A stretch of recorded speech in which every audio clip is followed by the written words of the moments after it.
In today's video, we're going to be diving into the upcoming pattern, talking about this major ongoing storm along the eastern states. We do have more storminess, I would say, than we saw in the earlier portion of September for a lot of the nation. So we're going to be discussing that today, as a few cross-country storms are going to be occurring, which is good news for a lot of folks. We're definitely going to be diving into the temperature pattern, as obviously things have been warmer for a few days now. We do expect that to continue for a while longer, but now we're beginning to see some clear signs at a pattern change, which I know a lot of you are looking forward to. Model guidance suggesting that the late portion of September into the early portion of October will be a colder pattern. So we're going to dive into that, as well as the tropics, where we do have some concerns along the Gulf and East Coast with a new potential tropical cyclone that we're going to be tracking. Now, before we dive into things, be sure to check out Prestige Weather, where we're going to be doing a 99-cent for your first month deal once more. It's only $5 typically, but we're doing only $1 for your first month. That's an automatic discount, so you don't even need to put a code in. We're doing a September photo contest in there where the winner receives $50, so be sure to check that out, as well as our second winter forecast, which is now officially available within Prestige Weather today. So be sure to check out all of that on your top right corner of your screen below this video and get signed up today at that killer price. Anyway, let's dive into things and take a look here at the past 7 days. And as you can see, as far as the temperatures are concerned, a lot warmer for the central states into the Ohio Valley, where I've been hearing a lot of people discussing the warmth, and then the Northeast here. So this area overall has been a lot warmer now over the past 7 days. And as we cross into the next couple of days, this will look warmer and warmer. We're still holding on to temperatures around the 10th, 11th, 12th, which were further below normal. Once we kind of get those out of this, by the time we're reaching about the 20th or so, we will see this a little bit warmer. Now, the areas that will likely hold on to the blues through the upcoming pattern is going to be the area that currently has blues. These areas here, less so over here in the west, but along the eastern seaboard, we really expect these below normal temperatures, or at least near normal temperatures, to kind of just continue here through this warmer spell. We've seen this on model guidance for days now, that this cooler air will kind of continue to prevail along the East Coast, which is very interesting. The West as well, we have a negative PNA, a clear negative PNA pattern, where we see colder temperatures setting up here, and this is the driving force to this warmth across the central and a lot of the Northeast and Ohio Valley and Great Lakes here. So this is kind of the driving force behind that pattern. Now, for the entire month to date of September, which is now what we're going to do instead of the 14-day temperatures, I feel like this is a better way to look at things. This is how September has gone. And again, this is data. This is not, opinion. This is fact. So I just want to clear that up here. I think a lot of people's expectations were very, very much so too high for the below normal temperatures. And for a 15-day period to be seeing these below normal temperatures to this extent, we're talking, 5 to 7 degrees in some of these deeper blues, like we're seeing in Texas, Oklahoma, Arkansas, Missouri, into Illinois and Iowa here, as well as Kentucky, into North Carolina, Virginia, and into the Delmarva. These are pretty substantial for a 15-day period. And remember, we've seen some warmer temperatures prevail in some of these areas for a few days here on the back end. So to see this holding on to some of the cold means that those early cold temperatures were even further below normal than what we're seeing here on screen. So we got to remember that the beginning half of September is still very, very much so like August. So typically you're seeing close to summertime temperatures. So to see 70s, even lower 80s for a lot of folks is below normal. So I want to clear that up. It still might be warm outside, but that doesn't mean that it's above normal. We're still in early September. So just to clear that up, I think expectations for some folks was that we're going to see, 40s or 50s or something that's actually like you need to put a jacket on, which is extremely rare for early September, even unheard of for some of these areas. So that's just a little bit outlandish.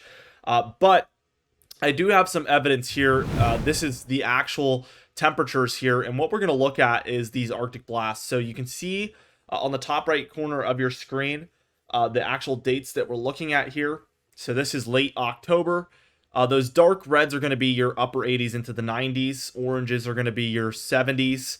Yellows are going to be 60s, and even blues are going to be 50 or below. So let's take a look what happened in early September. And here's Arctic blast number 1. Really, my definition of Arctic blast is an Arctic air mass blasting into the eastern states, or in any states really.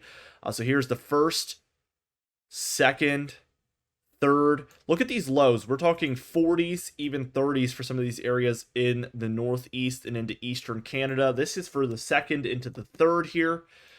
We see the high temperatures here are in the upper 70s, which again is below average for most areas. Higher elevations here are even holding on to some 60s there for the first few days of September.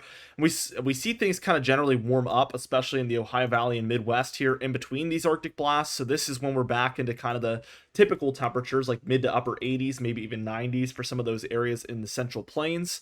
But here comes the more intense Arctic blast number 2, where we saw even 30s here, even 20s for areas of central Canada into the north central United States as lows. Again, extremely below normal, and we're seeing here 30s into the 40s throughout the Midwest, Ohio Valley, Northeast as lows here around the 8th time frame for Arctic blast number 2. Here's those high temperatures around the 8th. Again, we're talking 60s, maybe into the lower 70s for highs throughout all of these areas. So this is far below average seasonally, and that is that second Arctic blast, and this one really held on for a while. We see those lows getting well below normal, and then here comes the heat again after the 10th. So there's the 10th, 11th, 12th. So there's your kind of clear evidence with the actual temperatures of those below normal temperatures that we had on 2 different occasions throughout the early September timeframe. I'm pretty much done talking about this, so never really addressing this again, but there it is on screen for all of you wondering. Here is the snowfall analysis, which we're adding here. I want to not drag this on, most days, but I do want to touch on this. We do see the Cascades into some of the Rockies that have seen snowfall so far. This is the 17th of August through the 15th of September, so we probably got a little bit more for the 16th and 17th, but we're waiting on that data to come in, of course. We will see this increase over the coming days, but I want to take a look at the 30-day accumulated snowfall through the fall and winter and even spring. I think that would be a really fun and educational an important thing to show. Again, I like to show these past weather things because it gives us a clear idea of what to expect for the future weather and kind of what we've seen for transparency. Precipitation, as we've really been touching on for a while now, is well below normal throughout a lot of the Midwest, Plains, Ohio Valley, Great Lakes, and all the way up to the East Coast. Really, unless you're in Texas, the Deep South here, or in Florida and southern Georgia, you experience below average precipitation here in the east, as well as some above average for the Northwest. That's starting to kind of trend in as well. We should see a huge chunk of kind of this area here really look greener here over the coming days. This is through the 16th, but today on the 17th and tomorrow on the 18th, we're getting a lot of rainfall in these areas. And then after that, I do expect an average amount. So we should see this really look a lot wetter in the future. Let's take a look here at the upcoming pattern, and there is that coastal storm. We're seeing actually flash flooding event here for my neck of the woods in southeast Virginia and northeast North Carolina. Flash flooding and inches of rainfall occurring this morning into this afternoon on Tuesday the 17th. It's been kind of overperforming for some areas. We did see some catastrophic rainfall for areas of South Carolina and North Carolina, 5 inches plus, maybe even more. I haven't seen the total reports, obviously, but definitely we saw a very heavy band hit those areas. Here's by this afternoon, and what we're seeing is that North Carolina, Kentucky, Tennessee, West Virginia, the Delmarva here, all seeing very heavy rainfall. So again, they should move into the above average category. Meanwhile, we're actually seeing a pretty major storm out west as well for the Cascades. Overall, I would say the Pacific Northwest, up and down the Rockies here as well. We are seeing some heavy or high elevation snowfall as well. We have a stronger low located between Wyoming and Montana, and that's kind of the driving force here. As we reach towards Wednesday, tomorrow from the time I'm making this video, on the 8th, we see two things. Starting out west, lighter precipitation for the Northwest here, but heavy precipitation throughout Montana, Wyoming, into the Dakotas, and especially here in south central Canada, as we have an extremely strong storm now over eastern Montana. We also see up and down the southeast coast, even into some portions of the northeast here. We're seeing some heavier rainfall This is kind of spreading out now. This storm is weakening and it's spreading out. It's not as concentrated, but we are seeing some heavier pockets throughout Pennsylvania, Maryland, Northern Virginia, New Jersey here, Long Island, probably the Delmarva as well there. So that pocket is seeing a especially heavy pocket of rainfall. Thursday here on September 19th, we see this low is weakening and it's moving up into Canada. So it's now in the 990s up here, and we see heavier precipitation still prevailing mostly for Canada there, but stretching into Minnesota and Iowa, as we could have some thunderstorms around for this area on Thursday. The Sierra Nevada into the Rockies, we are seeing some showers and even snowfall showers there for the Sierra Nevadas throughout that area as a kind of weaker storm is around. And we see the southeast still holding on to some precipitation, as well as southern New England. Again, this is going to be really, really good for these areas that are beginning to develop a drought. It's going to come to an end here for many folks. Friday on September 20th, we see a lot less activity out west. We're seeing sporadic showers, very, very sparse, but they're there kind of. Southeast is a lot of the same, as well as the Great Lakes here, as I can see. But we do have a weaker storm system off the mid-Atlantic coast, and this is bringing some moderate to heavy rainfall for New Jersey, the Delmarva, Long Island there, as well as the city. So some heavier precipitation still prevailing by later this week for those areas. Saturday here on the 21st of September, we do see this weaker low is kind of sitting tight over south central Canada, developing kind of a cold front underneath itself here, bringing thunderstorms, showers, even snowfall showers to the Rockies here underneath all of that. So some middle of the nation activity. You could see a shower or two along the east coast still for this day as well. A lot drier for the west coast though. Now, by the time we reach towards Sunday on September 2nd, what we're seeing here is showers and thunderstorms throughout the Great Lakes, down through the Ohio Valley and Midwest, the plains, and then even snow showers and rainfall showers throughout Colorado there. So again, that storm in the middle of the nation kind of still prevailing. As we reach towards the new week here on Monday on September 3rd, we see that a very weak low is now near the Hudson Bay, but we still have a pretty impactful cold front here, bringing about some showers and thunderstorms throughout the Ohio Valley, Great Lakes, into the Mid-Atlantic. Definitely an impactful system here that has been lasting days by this point. Here is Tuesday, September 24th. We see this frontal boundary kind of reaching towards the east here. Heavier precipitation throughout the south central, some of the Ohio Valley into the Mid-Atlantic here, as well as the northeast and areas of eastern Canada there. Seeing some precipitation from this system. Here's Wednesday on the 25th. We see this storm is still around. So again, don't be surprised to see a lot of these areas seeing a lot more precipitation than what we have been seeing. The Northwest as well is seeing a storm system here for a lot of the Pacific Northwest, Northern Rockies as well, and then southwestern areas of Canada. Pretty heavy storm system there. The tropics look primed to come up with something here in the late September timeframe. We do see a low near the Yucatan Peninsula. We see plenty of moisture in the Western Gulf as well as the Southern Caribbean here. This should all come together into something is kind of my expectation here. This is Thursday on September 26th, and we see it developing a low now to the north there. Heavier precipitation on the eastern front of that storm. This could really get nasty. So we're watching this closely. I never trust a late season Gulf of Mexico tropical system. That is always a red flag for me. We've seen very major hurricanes develop from something like this, and I don't want to scare anybody. Obviously, this could be a nothing burger, but this is definitely a classic setup that I'm going to be watching closely, and of course, I will keep you guys up to date with all of this.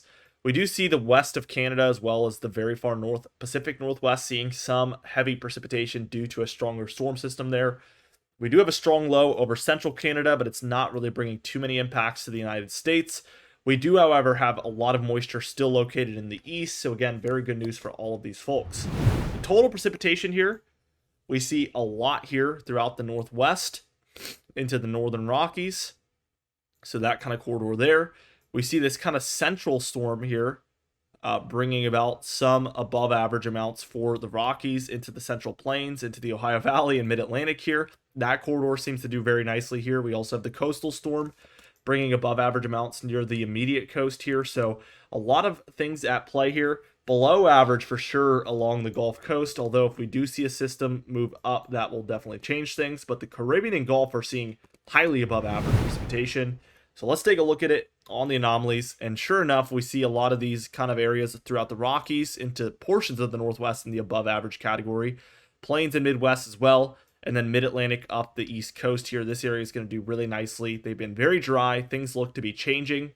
And then we have far above average precipitation throughout portions of the Caribbean and Gulf here, as you can see. Below average amounts throughout the Northeast, Ohio Valley, and Great Lakes, South Central there, as well as portions of the Rockies, Northern Plains, and the Pacific Northwest a little bit, although they are seeing precipitation. This is beginning to get towards their rainy season, though, and they do anticipate a lot on the average year, so it takes a whole lot to get them in the above average category up there.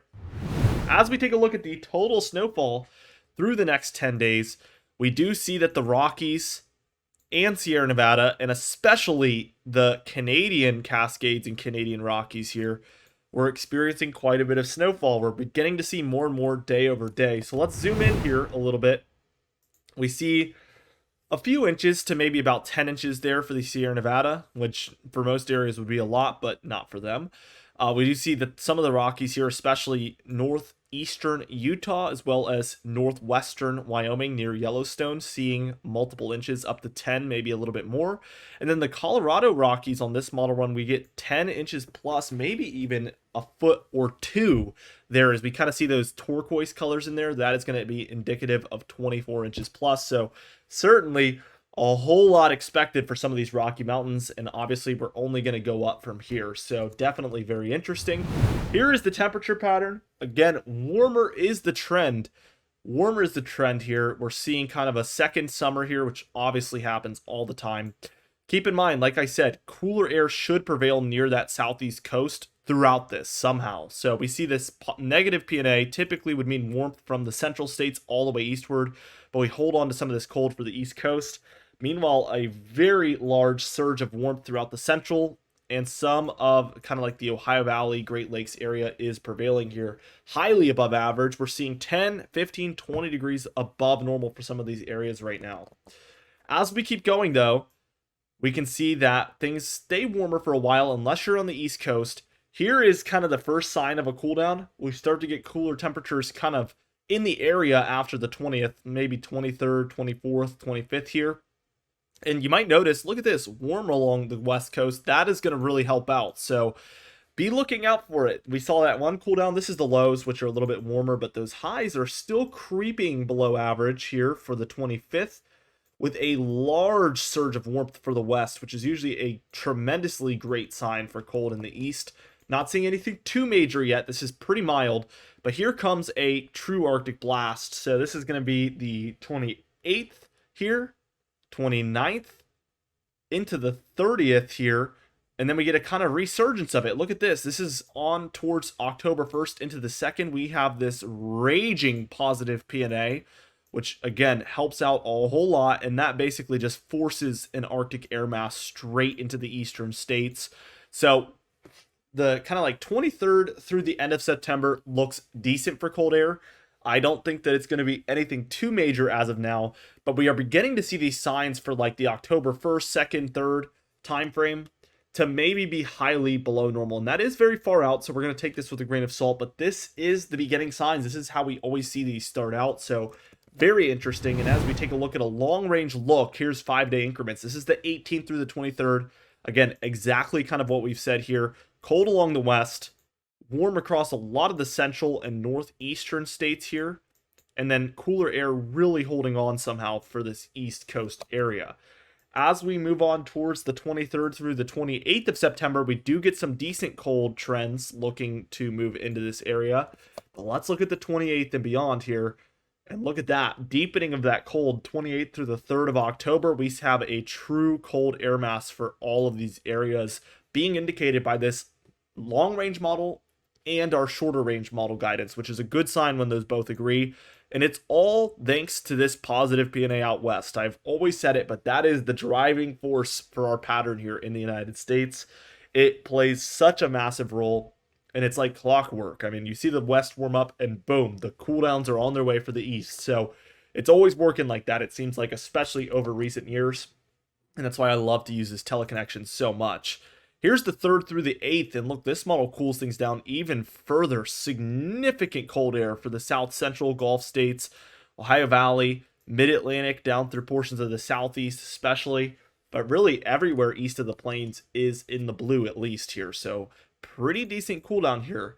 This is the 8th through the 13th, a little bit less, but it's still there. And then here's the 13th through the 18th, more based in the East Coast. Here is the 18th through the 23rd, and look, red flag. Look, we got this cooler air mass maybe setting up here for the west. This would be warming things as we're seeing here. So this is truly something that I feel like would be pretty realistic, although it is far out. And then we get kind of this west cold and east cold. This is a little bit more far-fetched. Typically, there wouldn't be this much cold for the entire United States. 75% of the nation covered in cold. Definitely, I feel like this model is kind of having some disagreement within its ensemble members, and definitely it would probably be one or the other here. So a little bit far out, obviously. We're looking at 35 to 40 days out, which is crazy. Definitely, you can expect to see disagreement like this, so no big surprise.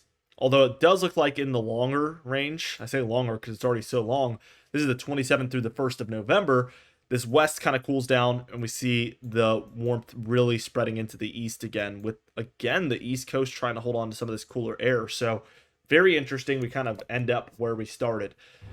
As we take a look overall at the next 30 days, September 18th through October 18th, the trend is colder in the east. We'll have to see if that comes true or not. A lot more warm out west. So interesting to track. Again, very long range. Even on the GFS model, it's towards the end of the model run, so I'm not blaring the warning sirens yet. Definitely, this is something that is a maybe, like most everything is in weather. There's definitely signs pointing towards it, but these things do change sometimes, so I want to put that disclaimer out. I think that's the most important statement here, is that this definitely could change a bit. And, by the way, expectations, right? Early October, even if we see far below average temperatures, that's like 60s, maybe 50s for some areas as highs. Definitely still not going to be like sub-zero, so I want that to be clear here. That would be definitely getting towards sweater weather, but not frigid. So keep that in mind as well. Here's the overall tropics, and look, Gordon has dissipated, so is our East Coast system. Nothing really to discuss here, but as promised, there is some threat of tropical activity, so let's take a look at it. And this is your European ensemble model. Here's Gordon, and we do see some re-intensification on this model. We also get some activity coming off of Africa, which could be interesting to track, although nothing too promising as it looks like. But this Gulf system is definitely getting my attention. We see a lot of model guidance pushing this towards the Gulf, some towards Florida and the southeast coast. But pay attention to the colors. The colors, as you can see on the top right corner of your screen, indicate the maximum wind. So as we get those in the yellows, oranges, and reds, that's approaching, hurricane status and even a little bit beyond. So definitely has a lot of these members showing a stronger system off the southeast or in the Gulf. The blues would be a weaker storm, still pretty strong, maybe even tropical depression or tropical storm for the deeper blues. But the greens, yellows, reds, we're moving towards hurricane status, and we do have some of these members suggesting that. So definitely something very intense to track here could be the case. And here's the GFS ensemble model, a little bit further east with this one, but we do have some eastern Gulf of Mexico strikes, as in mostly Florida. And then we have a lot off the southeast, with some potential for recurvature, which is obviously nerve-wracking.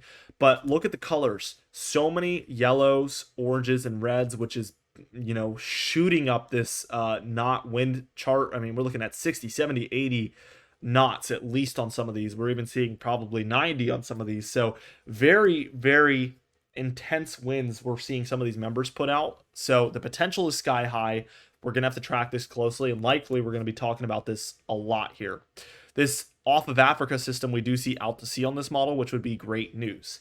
Anyway, guys, thank you so much for watching this video. Be sure to subscribe. We do upload every single day. You can even hit the bell icon for daily notifications when we upload, so you never miss one.